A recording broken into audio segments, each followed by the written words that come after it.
I'd like to welcome you to the 5 Point Lodge Incorporated. Now it's hunting, fishing, and a tree farm.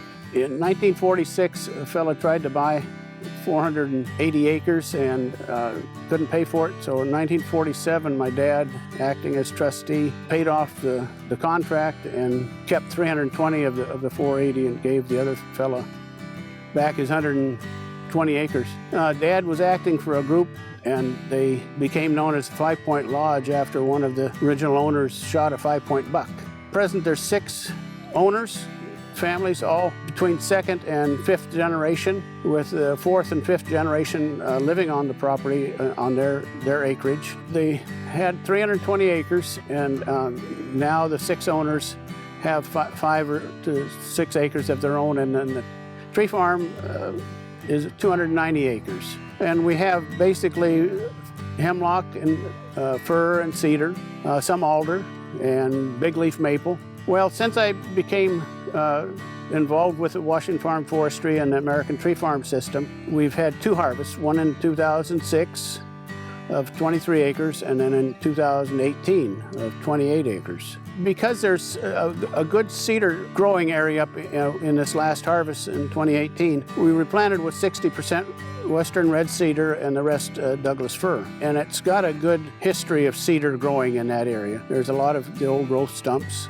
and so we thought cedar would be good, and cedar always retains its price. Some of the challenges we've got are primarily right now, the most important one is the tansy ragwort in the harvest area that we did. It's coming up despite the fact we did a site prep spray prior to the planting, and it's still coming up.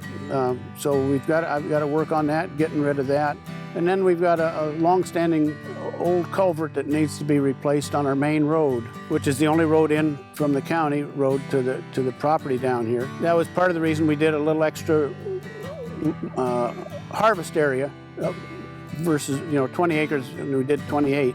Unfortunately, we don't have any salmon in the stream, so we don't qualify for programs through the state. So we'll pay for it ourselves out of the logging money. And the logging pays for it. I mean, the lathe pays for the expenses on the property. We have kind of a lot of wildlife on the farm. One of the things that I hadn't seen before until 2018, when they started doing the harvest, Bob Layton and I went up there and we were talking to the guy that had just started cutting, and we saw flying squirrels coming from one side of the road to the trees that he was going to cut. And I'd never seen flying squirrels here, but we have them. This year we're seeing more bears than normal. They've been spotted or signs of them. We've had an occasional cougar.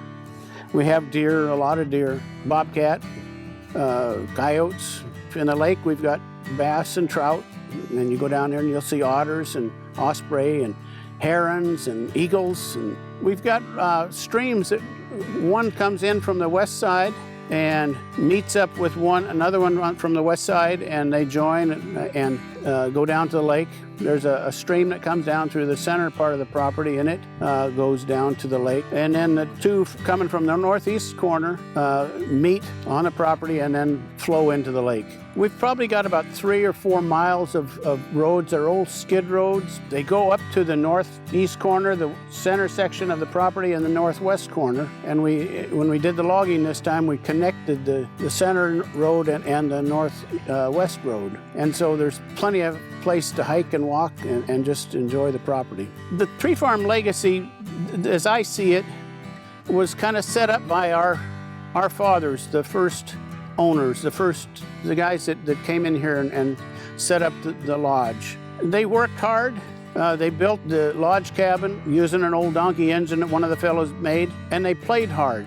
I tell people, my son and younger family members, when you come up here, you'll relax and just have a good time. The tree farm in itself, because I've been up here as a kid and hiked and spent a lot of time, I love the whole place. I love all 290 acres of it. When I first got involved with Washington Farm Forestry, they had their convention up in Mount Vernon, and a fella from Fort Blakely Tree Farm made a statement that stuck with me. He said, "You have to know your property better than anybody else."